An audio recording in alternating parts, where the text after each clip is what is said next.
From the Keiser Report, Stacy Herbert and Max Keiser. Hello. I'm excited that you guys are in the whatever library area where you do your show that I watch on RT. Oh, yeah. We live in this little nook. This is our orange pill nook. And these are famous right now, these block clocks. I don't know if you saw that whole controversy yesterday. No. Yeah, well, when Jack Dorsey was speaking before Congress or testifying before Congress, he had one of these clocks behind him. And you really have to be in the know to know what these are. And this is basically a Bitcoin block clock. So it records quite a few things, including if it's plugged in. Ours is not plugged in, as you see. But it records, the latest block size. It records how much the price of Bitcoin. It also it'll put up a symbol of like how much Satoshis you get for $1. And so Jack was giving us his testimony. And, those blue check conspiracy theorists who are all Russiagate, well, they happened upon it and thought it was just a normal clock and saw 1952 on it, which was how many Satoshis you get for $1. And they thought that was because it was 9:52 in the morning in California, that he had it set to Moscow time and that this was a big conspiracy theory. But everybody in the Bitcoin community, of course, did chuckle because we immediately knew what this was. Ours says permanently hello because the guy who makes it, who's on Twitter at NVK, he won't help us set it up. Yeah, exactly. It's good that the blue check Russiagators got something to be dumb about on the internet. I'm so excited for that. Well, I wanted to bring. I've been watching your show for a while, and then I saw you recently on the Jimmy Dore show. Jimmy's a friend of mine. I've been on that show a lot, but I really wanted to because I've since last summer have been educating myself more about Bitcoin and cryptocurrency in general, and just so I started watching more shows that talk about it. Your show, they talk about it on Boom Bust. I've had Christy I on this show a couple times, and I'm just trying to educate. As I'm educating myself, I want to educate my audience more about it because the Fed just printing trillions of dollars, like this is insane. This is insane to me, and I'm sure to you. So I first wanted to ask though, when did the two of you learn about Bitcoin? And what was your initial reaction when you first heard about it? Well, Stacy booked a guest on the Keiser Report named John Atonis back in 2011, who contacted us and said, "Hey, I want to come on your show and talk about Bitcoin." And Stacy said to me, "This guy has something that sounds like what you were doing in Los Angeles with the Hollywood Stock Exchange, a virtual currency." So he came on the show. He told us about Bitcoin. I clicked into it right away because it was similar to a project that I had been working on back in the mid-90s in Los Angeles. And so we started buying it when it was $1, and we started talking about it when it was $1. At that time, we were very into gold, and the gold crowd really hated us talking about Bitcoin. It was like Bob Dylan suddenly going electric at the Montreux Jazz Festival or Folk Festival or whatever the case was. And so that's how it all started. And so then, and you've watched it. I mean, I was just talking to a friend of mine who got into Bitcoin around 2011 about, back then there weren't any real exchanges. Like it was very more, seemed more fly by night back then. And as you've watched it now, 10 years later, especially since it was right around a year ago when the markets crashed because of COVID and it dropped down to about 3,800 and now we're trading it, I don't know, to this morning it was 53 or 54,000 or something like that. How have you seen this change, just not just America, but just finance and currency in general? I think it kind of has changed. The biggest change has been in people themselves, society, groups of people, the Bitcoin community. has been there's been a remarkable change in that since 2011. It's always been filled with freaks and geeks from the very beginning, and that was the very first. As Max said, he and I had been reporting on the gold market and had attended quite a few gold conferences, and they were mostly older boomer guys in suits and at posh locations speaking about gold. Then we went to Max spoke at the very first ever Bitcoin conference in 2011. And as soon as we walked in, we were like, what the heck who are these people? They were all hackers, geeks, computer programmers. The guy who had arranged it was one of the very earliest Bitcoin core devs called Amir Taki. And, at the time when he was hosting this event, this Bitcoin conference in Prague, he greeted us at the door of the hotel, and he was like, his eyes wide open, and he hadn't slept for 3 days, he said, because he thought that was a social construct, that the elite were just tricking us into sleeping. And we were like, okay, these are normal people. So those people are still there. If you go onto Bitcoin Twitter, you'll see them. And, that's kind of what drove me to the whole space. Max had a background in creating virtual currencies and was maybe more intellectually involved in those early days. But the freaky community is what just appealed to me. Just all these freaks and the reaction online. So the very first episode we ever posted of our show with that guest, John Matonis, in I think it was April of 2011 that we posted it to YouTube. And the reaction was so negative in the comment section that, unlike anything we had ever had before, that it really triggered me to what am I missing about this thing, Bitcoin? It must be, if it caused that much of a reaction, there must have been something I missed, how important it is. And I'm glad we stuck with it because it's obviously done well. So now this last year, we've seen these various stimulus packages. We've seen trillions of dollars being put in there, big bailouts for the company, the big, Wall Street and the, all these giant corporations. We've seen billionaires making record profits during a pandemic while there's food lines for Americans. Mm-hmm. And when I started really paying attention last summer, so I started going on this platform Rockfin that we're currently simulcasting on YouTube right now, came to me 2 years ago and a couple other people and said, hey, we put your content on here and we'll pay you in our cryptocurrency. And I was like, whatever, man, you got it. Sure, you can pay me in your unicorn, whatever. I didn't know what it was. And I was just like, this sounds nuts to me, but sure, I'll take it. I believe you run out every ground ball. If this thing takes off, great. And then last year when the shutdown happened and I lost a lot of road work and I started really paying attention.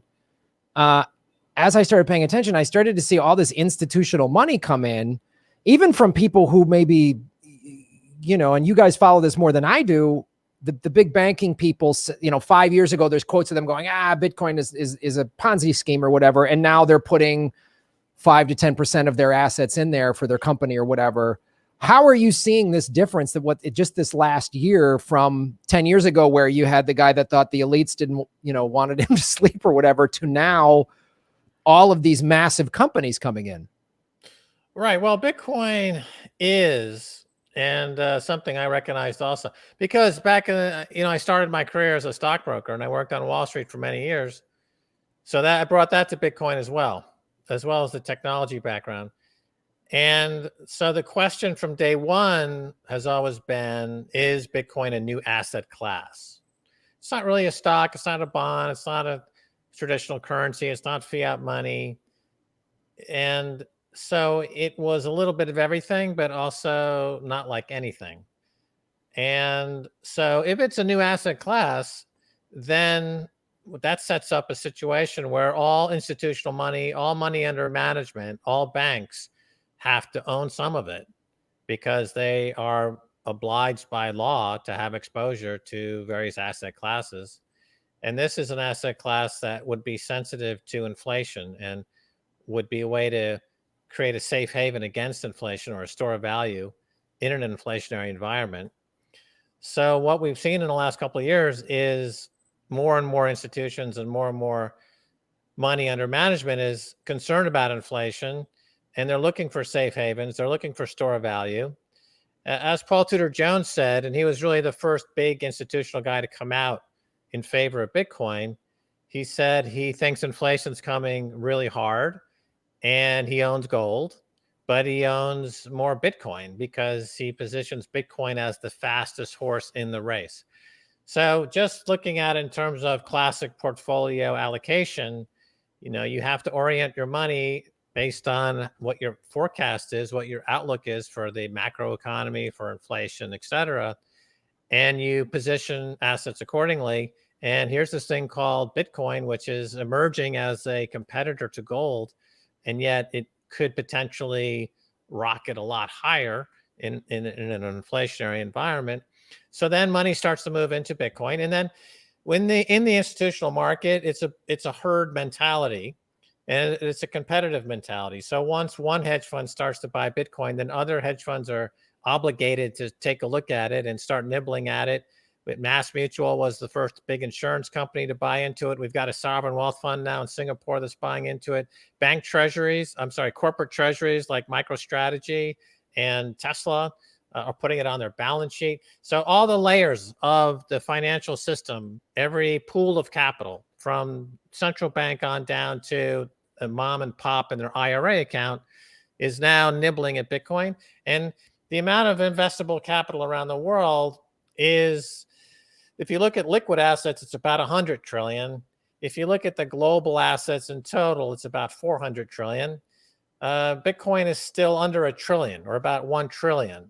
So if it does compete with gold, then you could see it rise to about 10 to 11 trillion. So that's still 1,000% gain from the current $50,000 per coin. So that's how do you look at it in terms of a money manager, in terms of professional money management, institutional money. We just have now endowments in America are buying it, or putting it on the endowment. And we just had this week a pension fund, a big pension fund in I think it was South Korea. It's just started putting Bitcoin on their balance sheet. So the pension fund industry is worth about 50 trillion or so. It's a huge pool of capital. So, and they need to, by law, pay out to their beneficiaries. So they have to keep ahead of inflation. And so if Bitcoin's going to allow them to fulfill their mandate as a pension manager, then that potentially is a huge pool of capital. So it's working its way into that huge global capital pool as the apex predator. I like to think of it. It's the apex predator of money, and it's kind of eating its way into that huge pool of, you could call it $400 trillion globally if you add everything up: property, stocks, bonds, jewelry, assets, gold, silver, etc. I might add that, it was Christine Lagarde at the European Central Bank this past week or two. She gave the best reason to hold Bitcoin, and that is that she said this is a bad thing. She said that Bitcoin is an escape valve from the current financial fiat global system, where Christine Lagarde and Jerome Powell and the Janet Yellens of the world control everything, and they get to allocate capital. As you mentioned, the very wealthy got extremely wealthy in 2020. That's because of the huge money printing, because that's called the Cantillon effect. They get the money first. But it's been an exit valve from day one. The very first Bitcoin ever mined on January 3rd, 2009. In that Genesis block, it was printed the front page of the London Times, which said Chancellor on brink of second bailout from banks. So from the very beginning, it was a political project telling you this is an escape valve from the system of the bailouts. Max and I, this is why we were reporting on gold. We weren't just randomly reporting on gold. What we were reporting on for the previous 4 years, first for Al Jazeera and then BBC World. During the financial crisis, we had a show called The Oracle for BBC World when all the banks were collapsing. And so we were reporting on this already. We were already talking about how the system is so unstable. and the actions of the central banks were further destabilizing the system. So we were reporting on that. We were reporting on the like the bail-ins that happened in Cyprus. I think that was 2012 or 2013 when their banking system collapsed, and they did a bail-in. So they took everybody's money. If you had more than 100,000 euros in the bank, they seized that. And they took that. We reported on Occupy Wall Street. We were reporting on the Arab Spring. These were all reactions to the collapse of the financial system, the banking system, the monetary system, and the interventions in it. So this is just a continuation of that's happened, that it's been an exit valve. It's been an escape hatch for many, many people around the world. We've seen them move into it. We've saw Cyprus move into it. We saw Argentina move into it when their country went bankrupt. So all of those people using it as an escape hatch created this asset class. And Fidelity Investment Bank, by the way, which is one of the biggest banks in the world, they have been mining Bitcoin since 2014. So they were one of the very earliest in this. And when they told their clients last year that they should allocate 5% up to 10% of their assets in Bitcoin, that's one of the reasons. What they said primarily is that it's basically is safe from political confiscation and the collapse of the financial system. Well, yeah, I want to talk about that for sure, because I mean, and I'm sure you're well aware of all of the bubbles that were in existence before COVID: the real estate bubble, the commercial real estate bubble, the car loan bubble, the student debt bubble. All these bubbles were in existence, and then you add on all the people who have not been paying their rent or have been, in forbearance on their mortgage, and this new stimulus plan doesn't pay those off. They're just kicking the can down the road. So how do you see, with all of these bubbles and all of this stuff that you've been reporting on for a while now about the central banks and the last financial crisis from 10 years ago, how do you see all of this playing out? I mean, like, it just seems like there's a financial meteor coming towards the planet, and it's going to hit America first. I mean, like, how is this going to play out? Well, it's a form of wealth confiscation. Mm-hmm. We saw in 2008, people of color in America who are homeowners had their homes stolen by the banks. Here in this particular, with the commercial real estate now, to get the PPP loan, you've got to put up the property as collateral. That's just a recipe for seizure. And it all ends up going to Warren Buffett. Warren Buffett is now one of the biggest apartment owners in America because it was all set up in 2008. The wealth was transferred from thousands, maybe 100,000 families to Warren Buffett through the machinations of central bank accounting fraud. Now we're seeing the same thing during the COVID crisis. That's how we see that wealth constantly being pushed upward to an ever smaller concentration.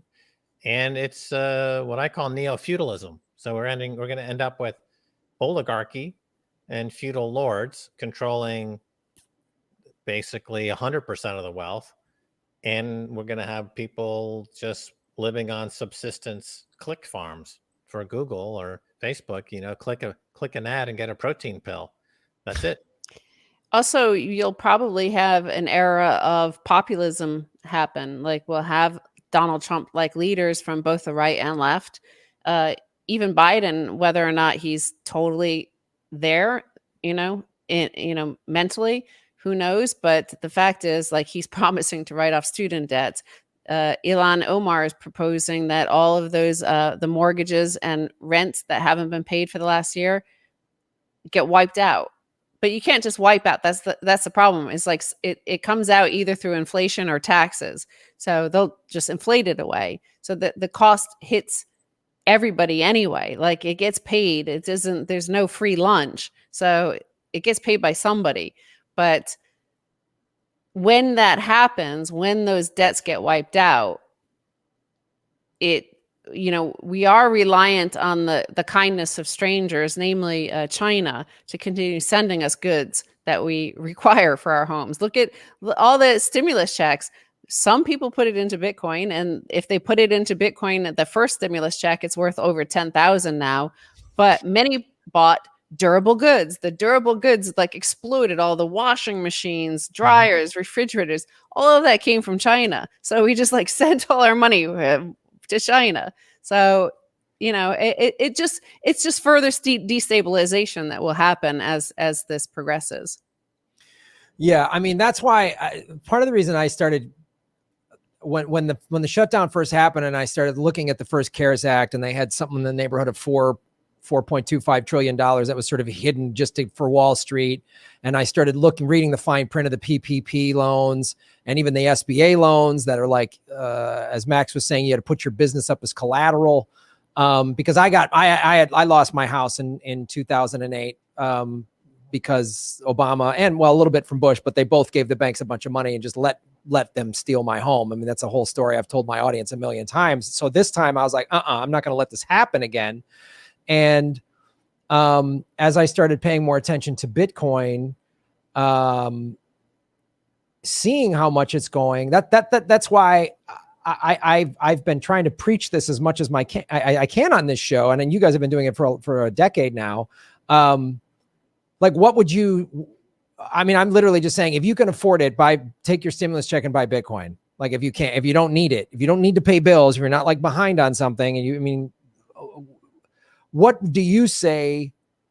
Because I'll tell people, get more educated, learn about it, watch as many videos. I tell them to watch your show and other shows.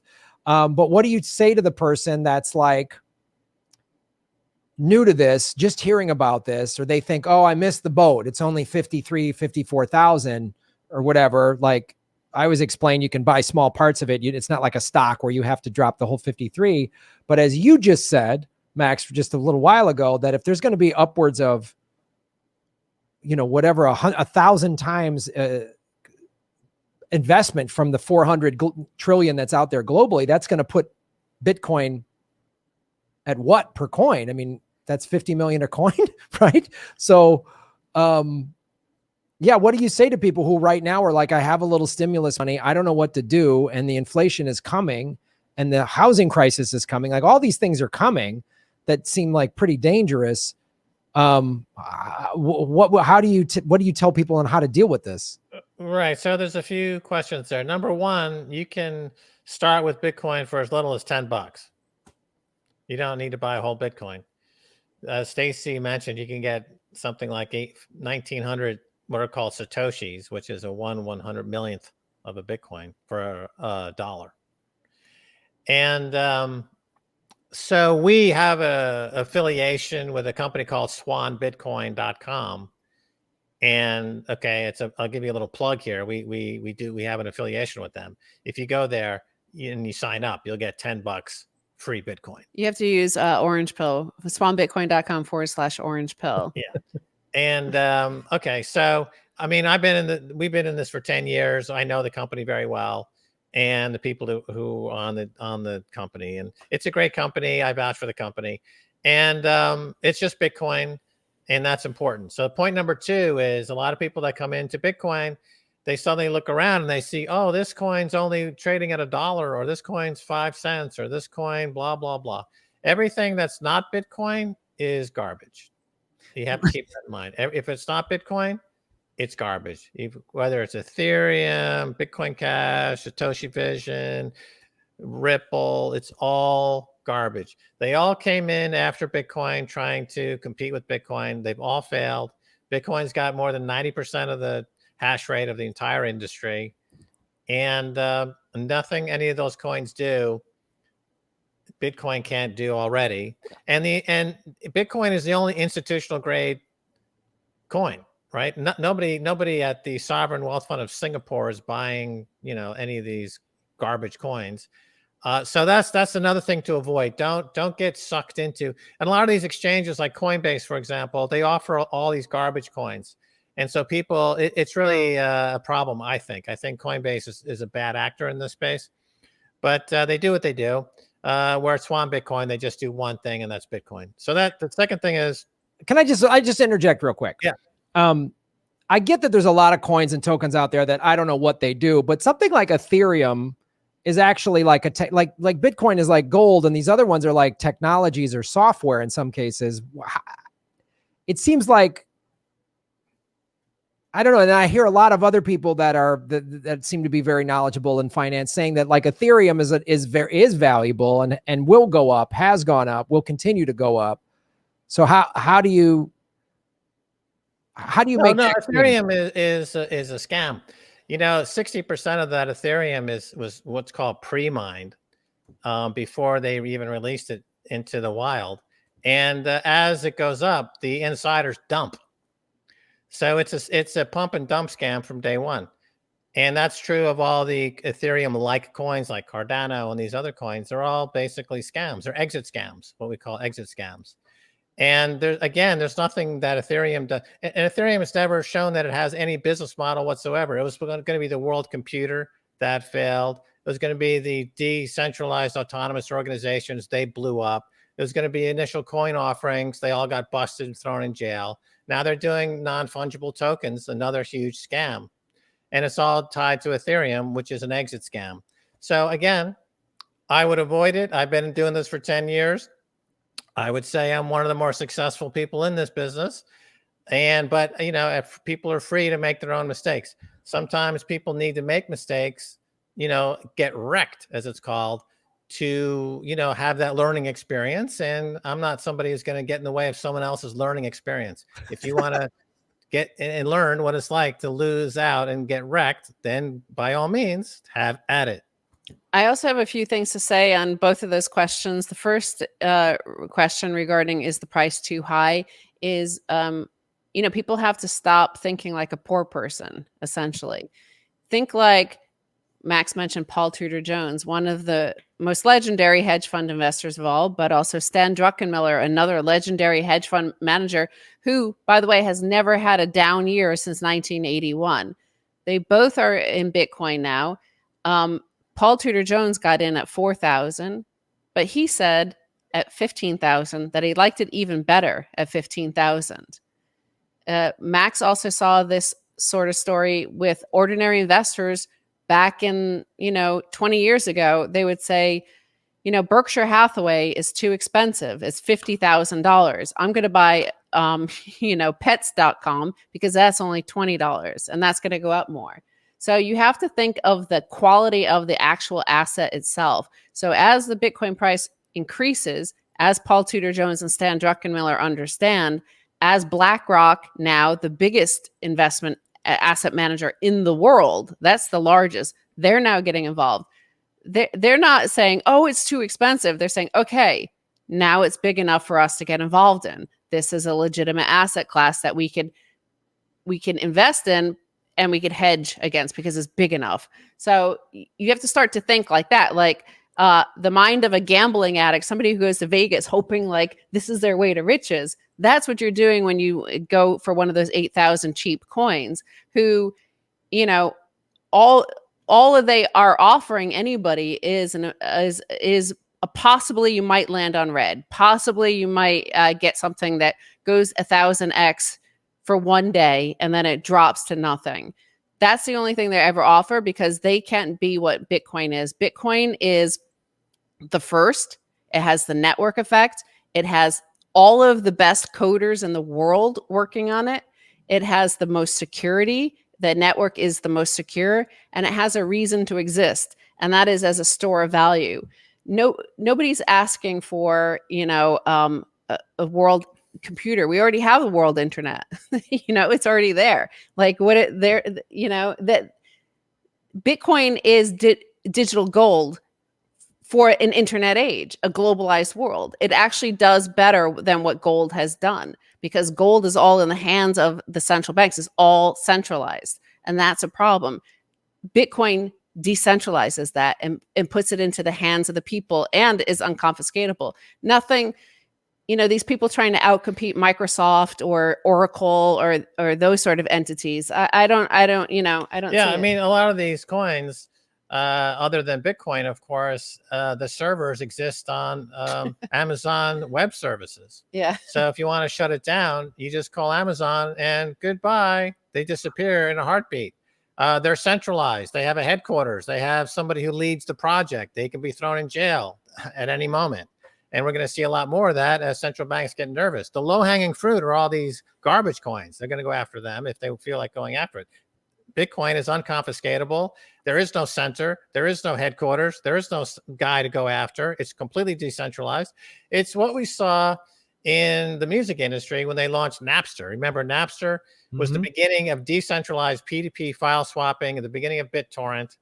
The music industry for years was suing everybody and going after everybody. And they put all those warnings on everything. If you play this and you copy it, you're going to jail, right?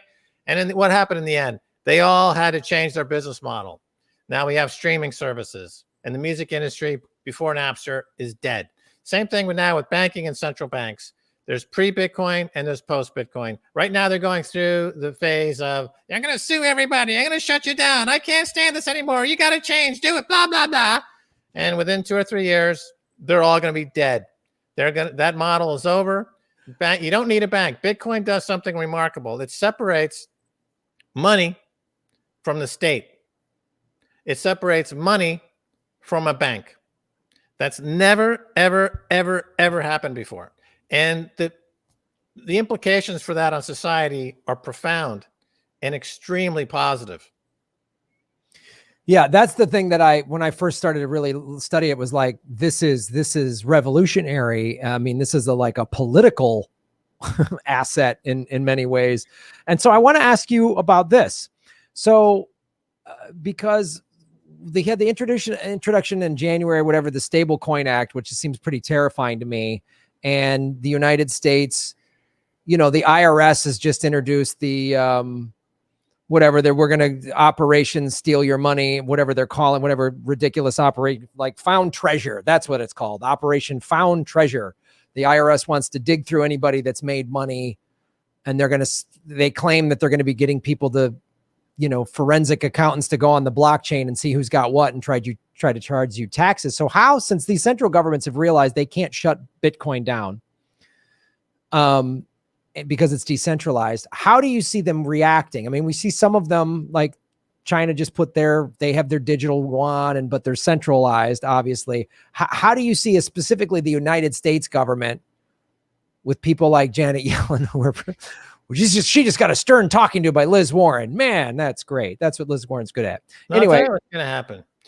As we've been pointing out, what's going on right now is that the money printer has gone berserk, and they're printing trillions and trillions, like it's not 8 or 9 trillion in the last few months. I mean, and globally, it's tens of trillions of dollars are being printed because that is at the stage of hyperinflation. So the Venezuelaization of the global economy is happening, and paper money is over the past 300 years, the number of fiat money schemes that have been introduced by various countries over the past 300 years, the track record for ones that have lasted is exactly 0.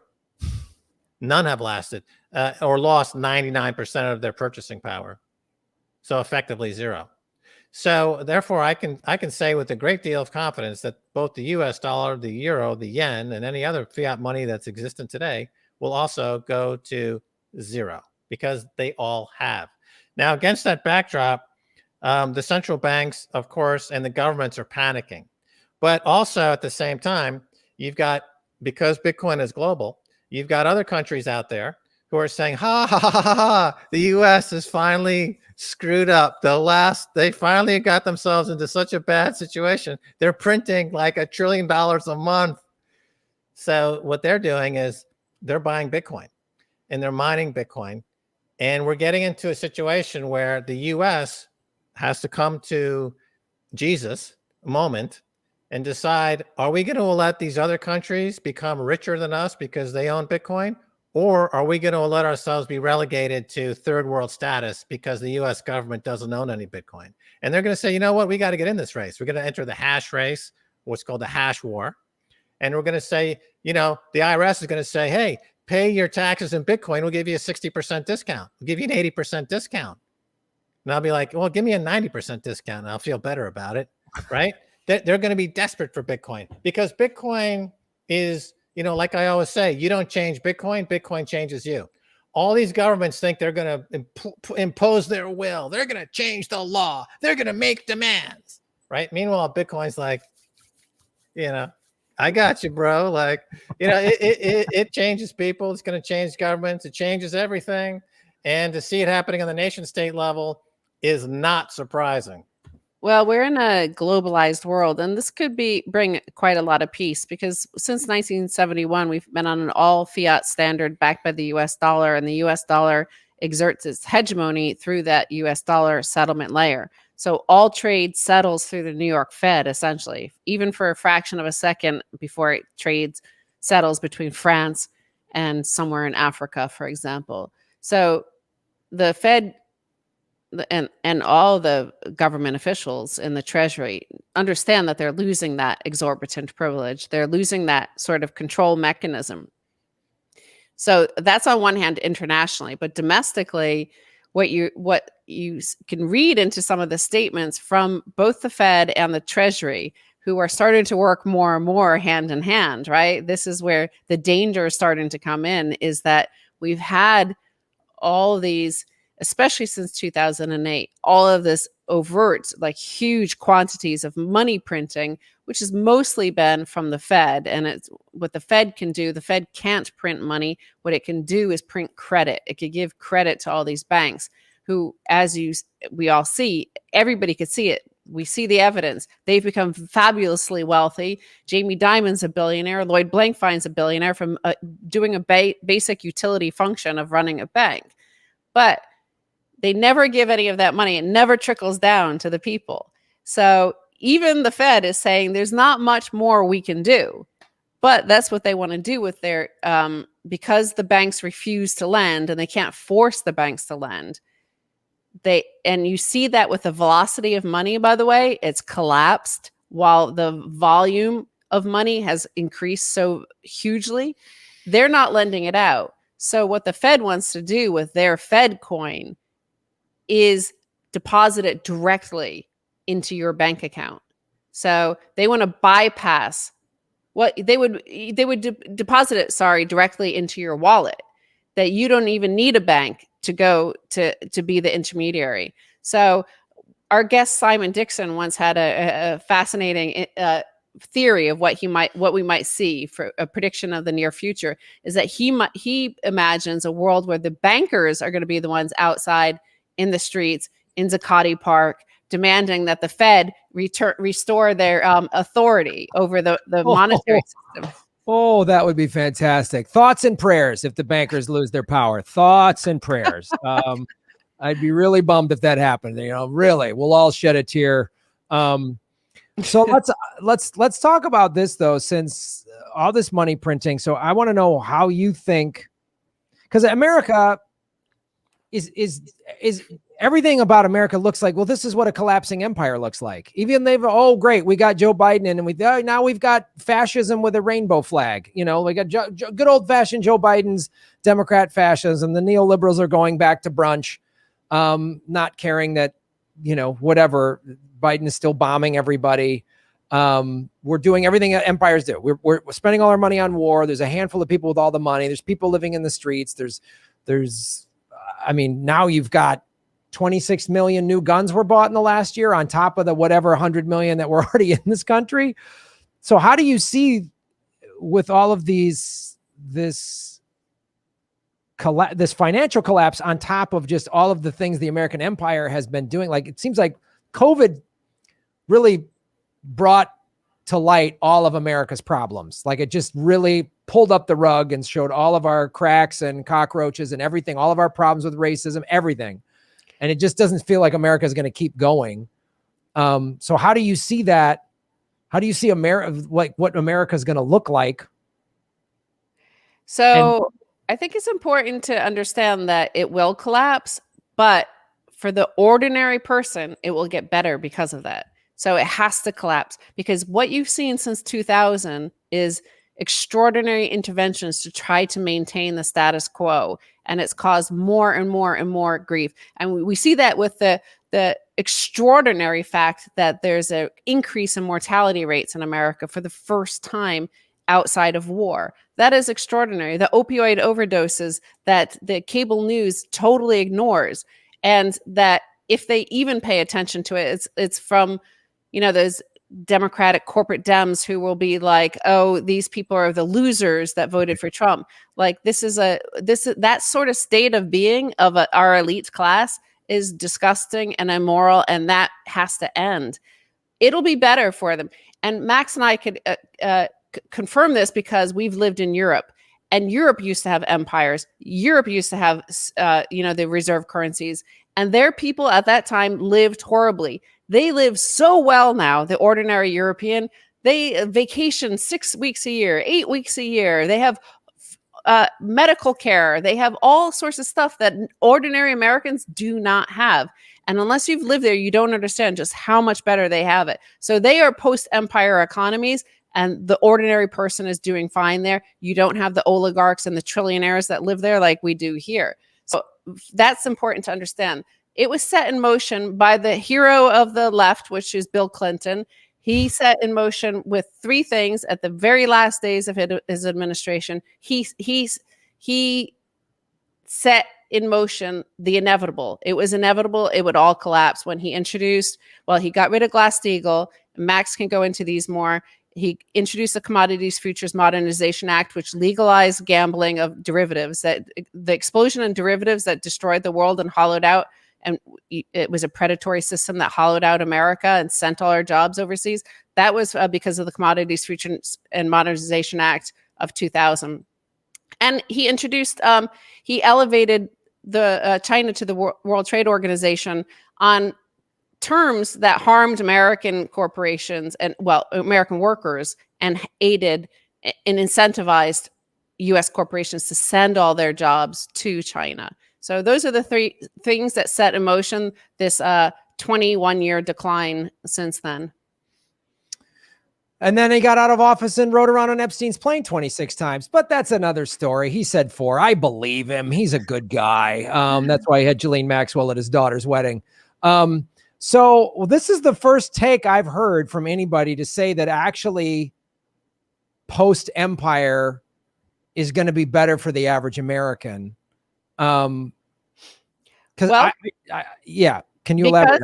Look at it like a resource curse, essentially. Look at Nigeria, look at Saudi Arabia. They have a huge amount of oil. They don't need the people. They do not need the consent of the people. The empires never needed the consent of their own people, because if the United Kingdom and Britain, all those Dickensian days happened during their huge empire. Why? They could just steal stuff. The elite just took everything from India and Africa. So they didn't need the consent of the people.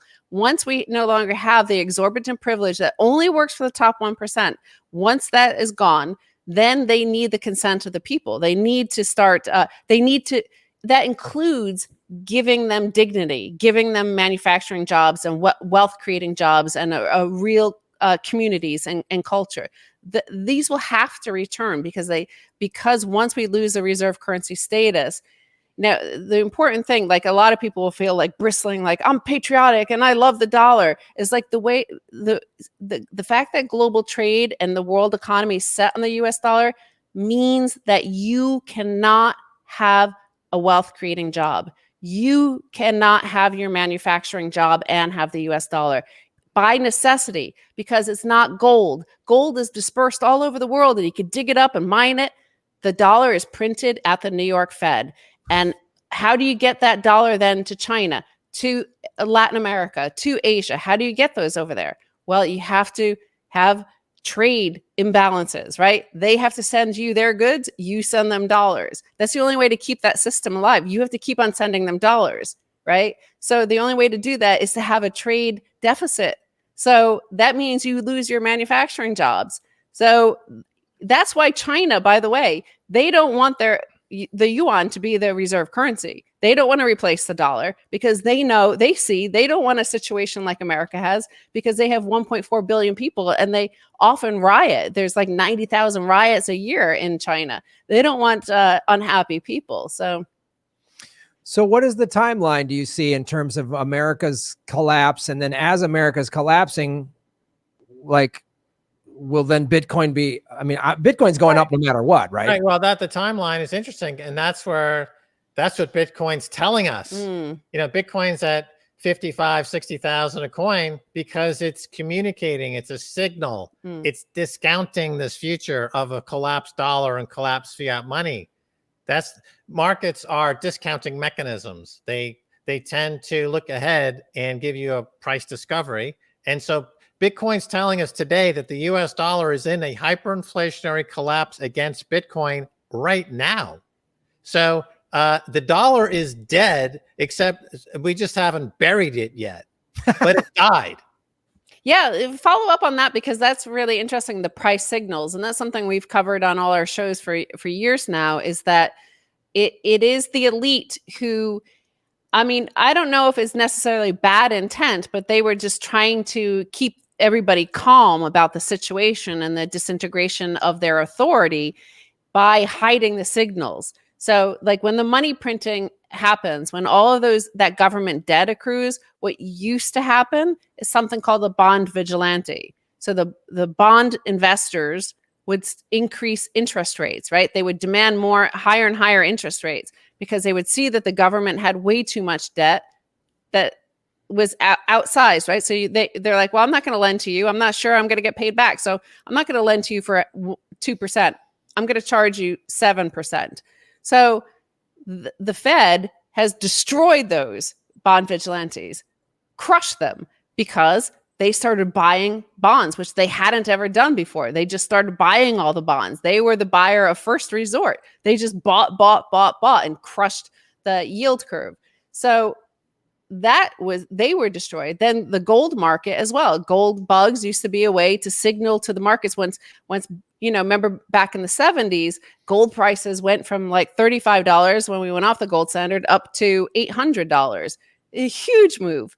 Well, then we had all this with the Commodities Futures Modernization Act. We had this huge explosion in paper gold, which could crush the physical gold, importantly, because central banks own the vast majority of physical gold. So they could keep that, they could help crush the price, because it wasn't ordinary people who hold the gold and can, basically force real price discovery. Yeah, it's even more insidious than that.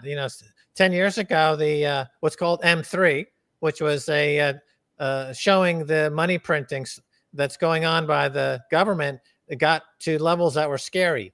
So the government decided, well, we're not going to print M3 anymore. We're just not going to print it. We're not going to pretend like it doesn't exist. Recently, they decided now to make a same move on M2. So again, no price signal. Don't tell the people. Don't show that the money printing is off the charts. Just don't print it. Just ignore it. Pretend it doesn't exist. So it's an amazing David Copperfield like magic trick, where it's all misdirection, and sadly, the end is nigh, because there's only so many trillions of dollars you can print before you have a problem. And that's what Bitcoin's telling us. The signal of Bitcoin right now, Bitcoin is the only asset in the world that's not in a bubble. The dollar, the bond market, the stock market, the property market, they are in massive bubbles. Bitcoin is the only undervalued, it's the cheapest asset in the world compared to hundreds of trillions of dollars worth of worthless paper that is soon to revert to its intrinsic value, which is zero.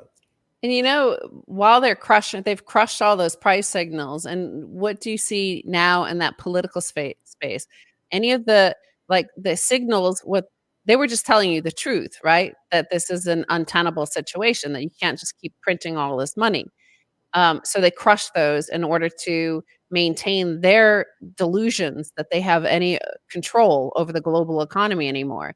So now they're moving towards deplatforming and demonetizing anybody that's not with the military industrial complex sort of media, the cable news. So, that's the last move I think they're trying to do, is like deplatform anybody that speaks about this sort of stuff. Right. The price signal equivalent in media is called journalism.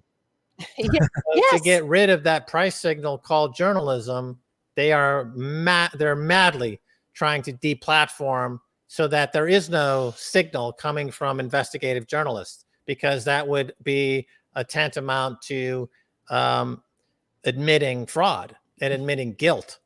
Same thing in the financial sector. So that's where the finance sector and the political sector overlap in this way, that they're both engaged in massive cover-up of the signaling that should be coming from a healthy market and a healthy journalistic market. So these two are working in parallel, and the result is catastrophic. Yeah. I mean, so if I hear you correctly, you're saying trust the government and trust the oligarchs. Did I hear that correctly? Is that what you guys just said? No, this is fantastic. This is really eye-opening, and I really appreciate your time. Before you go, yeah, because I've been saying the same thing to my audience in this short amount of time that I've been in this space. I'm like, just invest, just put something in there, even a couple $100 into Bitcoin. So how high do you think it could go? Right. I say that Bitcoin has no top because fiat money has no bottom. In other words, don't wait to the point where the streets are littered with dollars like you see in the Venezuelan bolivar, and it's coming. So priced against fiat, Bitcoin is going to infinity because the dollar is going to, not only is it worthless, but in some cases we're selling bonds with negative interest rates. So it's worth less than zero. The fiat money is worth less than zero. So in that environment, Bitcoin priced in dollars is going to infinity. If you price it in ounces of gold, that's slightly different. I mean, that's around 35 ounces of gold per Bitcoin or something like that. I could see it going, many, many multiples higher in the near future. But, there's an old saying, it's better to be a few months too early than one day too late. And, that negative interest rate is like probably one of the most important stories that has happened over the last 2 or 3 years. But in the entirety of the US media is like some high school like drama. It's just so filled with tedious gossip, and they're not informing like Max said, they are supposed to be a price signal. They're supposed to be telling the population what is happening and what that means. Our guest, Dr. Michael Hudson, who is an economic historian, he says in the 5,000 years of money that he has researched, never once has there been a negative interest rate on money. That means time has no value. Interest rate is a price of time, right? So if you're saying time has no value at all, there's negative value. You're saying the comment when these negative interest rates first started appearing, and this was a couple of years ago, I said the only way this makes sense is if Goldman Sachs is trying to go backwards in time and steal from customers in the past. Which, if they could get away with, they would. Oh yeah.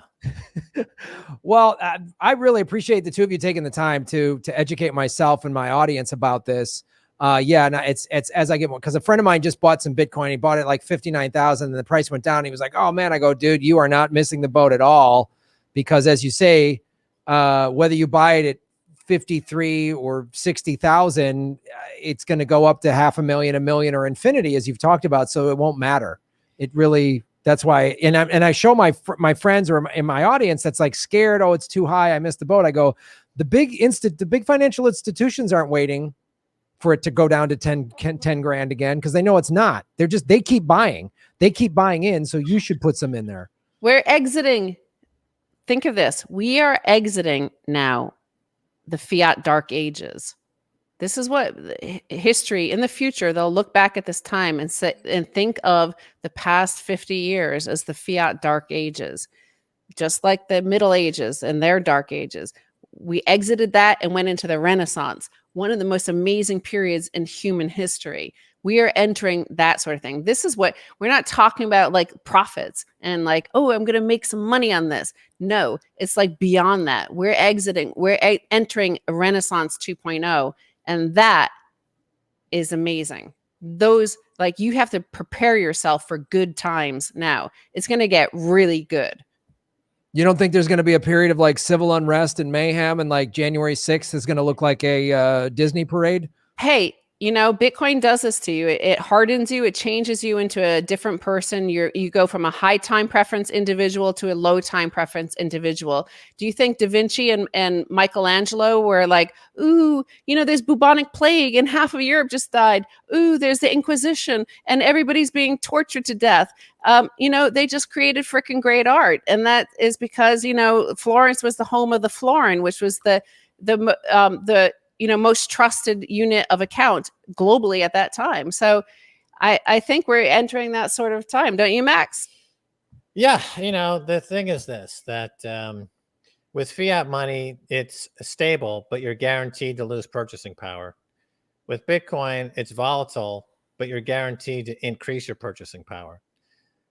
So are you willing to trade a little volatility for a guaranteed increase in purchasing power versus holding on to this paper money where it's guaranteed that you're going to be losing money at least at a rate of 15% a year for the next 10, 15, 20 years. And it could get even worse than that.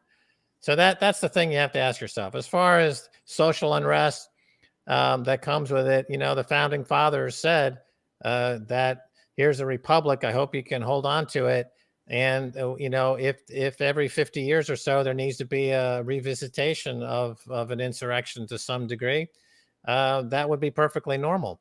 It's not a static thing. America's not a static thing. It's a living, breathing organism that has to refresh itself and regrow and get rid of the dead wood. If the markets can't get rid of the dead wood because they've been co-opted by oligarchs on Wall Street, if the media is become dead because journalism is being outlawed, then we need we need an insurrection.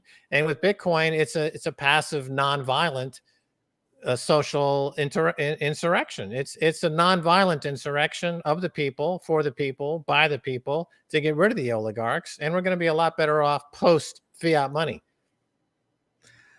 I mean, this is one of the more positive interviews I've had in a while. Usually it's just like, we're done, it's over, hang yourself. And so I really appreciate you guys taking Bitcoin and showing this perspective to me. It's just the beginning. It truly is. It's really fantastic. So thank you both, Stacy Herbert and Max Keiser, for coming on our show. Tell our audience, if they're new to you, don't know where to find you, how they can watch your various shows and podcasts.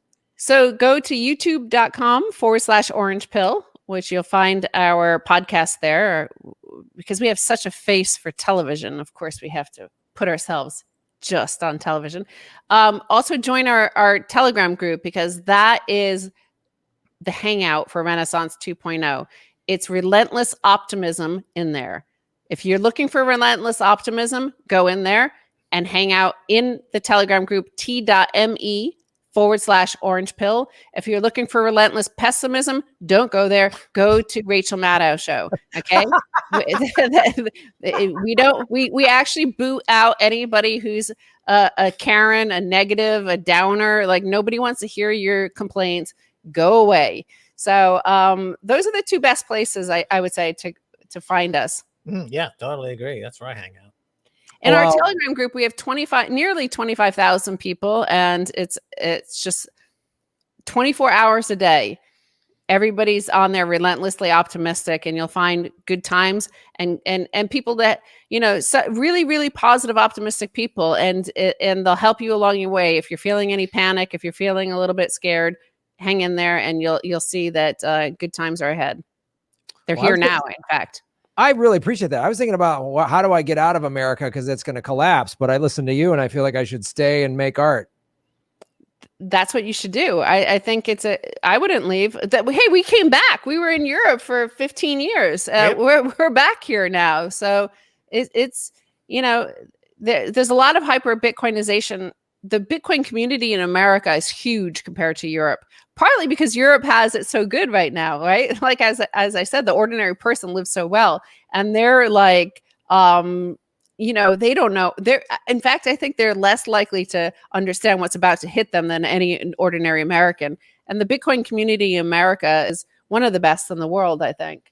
Right. Also, in other countries where you see incredible Bitcoin strength would be in Latin America, Argentina, Brazil, these countries that have experienced hyperinflation for many years. Mexico, our show is dubbed into Spanish and it gets hundreds of thousands of views. It's in a dubbed version into Spanish. And we've created probably 500,000 Bitcoin millionaires in Latin America over the past 10 years. So we probably have increased the net worth of people around the world in the last 10 years more than the United Nations has by far. Yes. And you didn't exploit anybody in the process. I don't understand it. It doesn't make sense. I think we should bomb you. I think you should be sanctioned and bombed, quite honestly. You're helping too many people. Bring it on. Yeah, whatever, dude. Take your best shot. We've got Bitcoin. Yeah. And we've got our Telegram group. An army of relentlessly optimistic warriors in there. Yeah, absolutely. Plus, we've got Plucky. Plucky is the world's greatest economist. Hello, I'm Plucky. I'm the world's greatest economist. I trained Alan Greenspan at Harvard for a few years, and then I took a job on Wall Street. Now I advise Max and Stacy. Plucky, I think that's quite enough. We don't need your whole resume, do we? Go back to your shelf. Well, thank you for the guest appearance from Plucky. And the relentless optimism is fantastic. It's really, you guys have helped shine a light on me and this show. Shine a light. Don't fall for the printed money. It's all garbage. It's garbage. It's printing by the trillion. That's relentless pessimism. That's what pessimism looks like. This is what Alan Green. This is Janet Yellen right now printing money. This is what it sounds like down there in Washington, D.C. There's Jay Powell. I need my money. I need my money. All right, you don't need that. You don't need that in your life. Buy Bitcoin and emancipate yourself from the slavery of this trash. Well, this interview and the what the Wall Street Bets people did to crippling that hedge fund are the two funnest things that I've had happen to me in the last couple months. So this was really like, this is this gives me hope very much so. So Max and Stacy, you guys are welcome to come on my show whenever. And thank you so much. And thank you for doing all the machine and all that shit at the end. Just go start stacking Bitcoin. And if I could plug one of our affiliates, it's swanbitcoin.com/orange pill. And it's the best way to onboard yourself because there's no shitcoinery there. If I'm allowed to swear on here, I'm not, hopefully that's okay.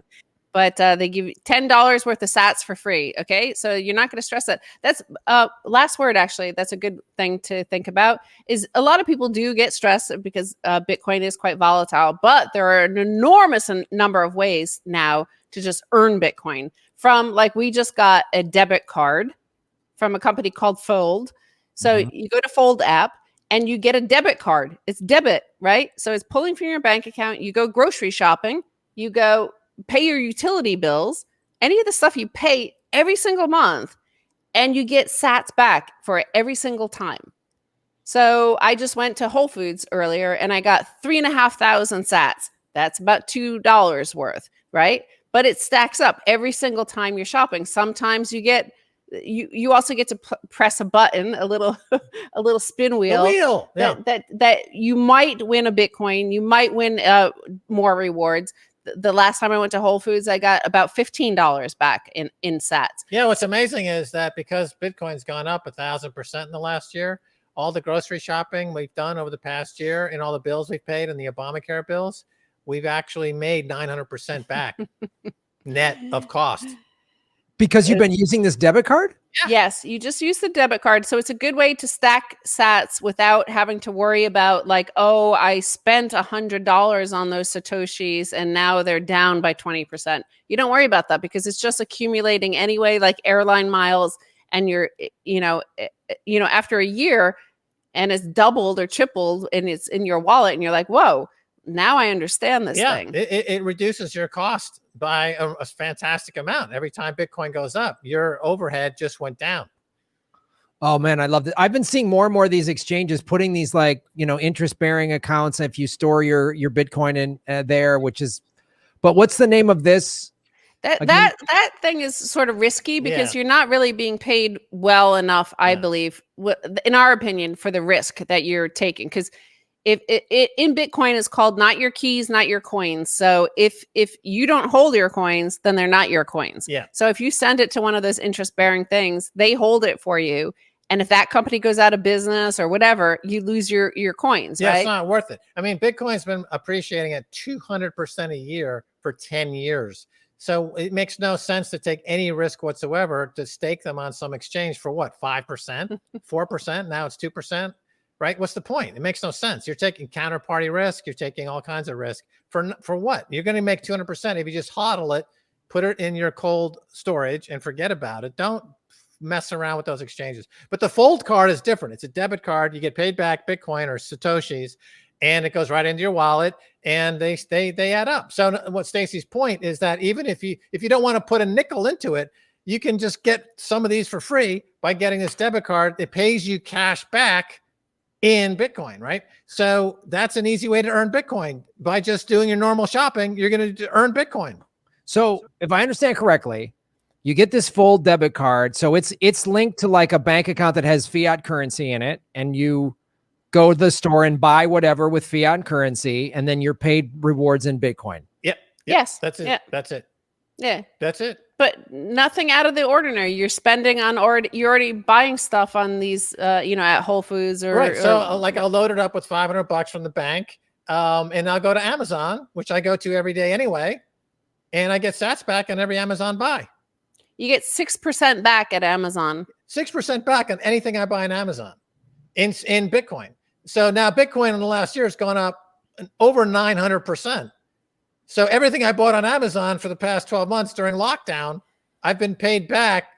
I think I completely paid for it. In other words, I got it for free. Everything I bought on Amazon the past year, I got for free. Yeah, so that's available to Americans right now, and I think they're going out global. They'll start introducing it to other countries soon. But I just find it really easy to. It's a good, easy way, especially if you don't have that much fiat, if you don't have that much cash, or if you have, you're concerned about spending any money on it. It's just you're not spending anything extra. You're not, you're accumulating Bitcoin without doing any new spending other than what you already do. Just do it on this card. How about this new podcasting invention from Adam Curry? This is for you because, of course, Bitcoin is censorship resistant, but it's a way. There's two different ones. There's Adam Curry has been amazingly helping out a lot of these Lightning devs, and he's helped out Sphinx.chat. And then there's Breeze, Breez. These two apps help your viewers and your listeners to stream Satoshis to you, to stream Bitcoin to you. So Breeze is very user-friendly. It's very consumer-friendly. So right now, Sphinx Chat is a little bit more advanced. You have to have a little bit more knowledge about Bitcoin. But Breeze, they could download it. Right now, it's still in the beta testing phase. So I'm not sure who is able to actually download it. But it'll soon be available for download on, the App Store. And it's super easy to use. Yeah. You just, select the political vigilante. You like that podcast. And you just 2 buttons to choose. You either tip right now, like 5,000 Satoshis, or you hit on the button of how many Satoshis per minute. So if you listen to 20 minutes, you're going to pay every 20 minutes 50 Satoshis.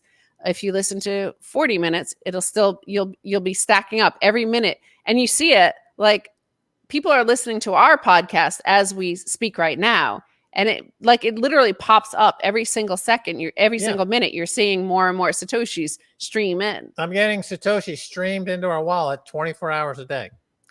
So there's a whole bunch of ways now developing where it's just you earn it or you stack it through just spending, your ordinary bills that you need to pay anyway. This is the exciting thing about Bitcoin now. I mean, in the first few years when we got involved, okay, you're buying it, you're holding it, it's going up, that's cool. But now it's actually totally changing all kinds of industries. It's changing the banking industry, it's changing the media industry, it's changing the podcasting industry. And all these different industries are now being transformed by the micropayments, streaming Satoshis, Bitcoin's the store of value. And it's all happening in real time. And the big losers are the legacy system, banks and the political establishment. Those are the losers. So this is what we want to happen. And that's what's happening. It's happening right now. Relentlessly optimistic we are. It's so fantastic. Well, Kate, my assistant, I know you're watching. Please write down Breeze because we're going to investigate that. Yeah. That should be available. Like we're beta testing it now. I'm not sure if it's, you could check it out, see if it's yet on the App Store, but it should be very soon. It looks, to me, it seems perfect. It works super well. So I think it's like beyond beta at this point. Yeah, man. It's a glorious cosmic now. We're in the cosmic now. We're entering as the orange, the singularity. The Bitcoin singularity is happening right now, March of 2021. Okay. I know you guys, you got time for one more question or you got to go? It's okay if you got one more question and then we can go. Give it to us. Give it to us. So the relentlessly optimistic thing, I love hearing that. So there has been some criticism. Some people say that Bitcoin is a big energy draw and it's not great for the environment. And I tend, the more I talk to people, it feels like that solution is already being handled. But how do you address that when people say, There's a number of points. Number one, 63% of all energy that's extracted right now is wasted. It's wasted energy. We have a huge energy waste going on right now. All these industries are incredibly wasteful. Bitcoin seeks out what's called stranded energy. For example, oil wells, when they're drilling oil, they emit a lot of gas, and they usually either let that go in the atmosphere or they flare it off. Bitcoin miners, because it's portable, they go to these rigs where they're doing oil and they set up a miner and they capture that flaring gas and they turn it into Bitcoin. So it's actually green. It's actually efficient. Solar is incredibly cheap right now. It's getting to be the cheapest energy in the world. Guess what? Bitcoin miners are gravitating to solar now, gravitating to renewables. Over 30% of Bitcoin energy is right now renewables. So it gets renewables, it gets stranded energy. It's actually the opposite. It's the greenest industry in the world, and it's cleaning up the fossil fuel industry because the fossil fuel industry is incredibly wasteful. And as a result of that, it's incredibly capital intensive. And guess what? When you got an incredibly capital intensive industry like the industry, how do they pay for it? By printing this garbage. It's all fiat money driven, and Bitcoin kills the fiat money barons. So therefore it kills the inefficient energy industry. Number one. Number two is that Bitcoin is essentially at war with fiat money. So if it needs energy to fight fiat, we need to support Bitcoin's fight against fiat money. These two are Battlestar Galactica. It's the biggest fight of the century, and we don't want to deprive Bitcoin's ability to fight fiat, and it needs energy, and that energy is green energy. So we need to support Bitcoin's energy right now because it's fighting fiat, which is the single greatest cause of terrorism on planet Earth is fiat money. Full stop. I'm argue that point anybody at any time, and I win every single time because it's undeniable. If you don't like terrorism, buy Bitcoin. If you don't like war, buy Bitcoin. You don't like violence, buy Bitcoin. You don't like hatred, buy Bitcoin. Peace, love, and understanding. It's better than an Elvis Costello song. First concert I ever saw live was Elvis Costello. Wow. So that was fantastic. That'll be its own clip. Oh my goodness. You guys are amazing. Thank you so much for being on our show. Everybody, tell us again where to find your show again. Watch it at youtube.com/orange pill or join our Telegram group t.me/orange pill and get ready for good times. Get ready, baby. Get ready. Get ready for good times. I love it. Stacy Herbert, Max Keiser, thank you so much. Thanks for your relentless optimism and your money, stripper machine thing. That was fun. So we had a great time to stripper machine. I'm a stripper, baby. I'm a stripper.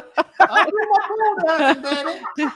Throw me some streaming Satoshis. Do it, baby. Do it. Don't ever say stripper to Max again. He will whip off his clothes in a fraction of a second. I thought I got my yoga pants on. I got the best legs in Bitcoin. Okay, nobody comes close. Okay, I've got incredible legs, and I like to show them to people to inspire them. And that's Okay. the way it is. Can we Okay. go? Are we wrapping this up? It's time for Max I to go keep to trying bed to now. let you guys go, and then you keep doing more stuff. Okay, So, sorry. thank you so much. You guys are fantastic, Max. We'll bring you back on the show and Breeze is up and running to make some money for you stripping. Okay. Okay. Oh, awesome. Okay, let's do it. All right, you guys have a great Thanks a lot. weekend. See ya. Thanks for watching, everybody. Please hit the like button, the subscribe button. Go to patreon.com/Graham Elwood and rockfin.com/Graham Elwood, where you can support the show.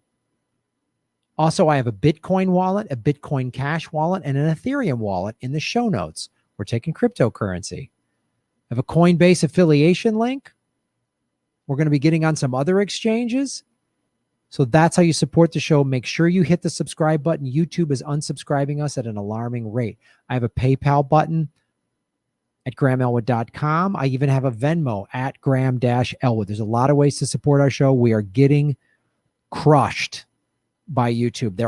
We've dipped under 73,000 subscribers because of YouTube. Thanks for supporting what we do.